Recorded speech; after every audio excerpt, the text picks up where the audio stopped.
дээдэс өвдөй минь угсаа тасраагүй тэнгэр заяатны хайр түгээсэн нутаг.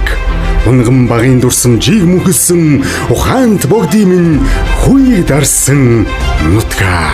Анхдугаар богд өндөр гигэн зан газрын төрсөн нутаг Өөрхөн аймгийн 9 зүйл сумын ерөнхий боловсролын сургуулийн үеийн төгсөгчдийн аврах шалгаруулах тэмцээн, волейбол, сагсан бөмбөг, дартс, олс таталтын төрлүүдээр явагдана. Тус тэмцээнд 9 зүйл сумын ерөнхий боловсролын сургуулийг төгссөн сурч байсан үеийн төгсөгч тамирчид оролцсон.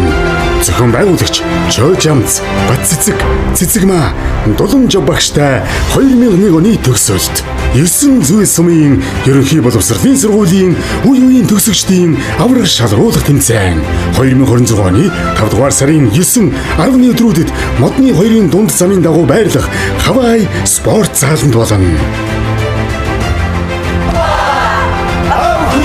Тэмцээндээ идэвхтэй оролцохыг урьж байна.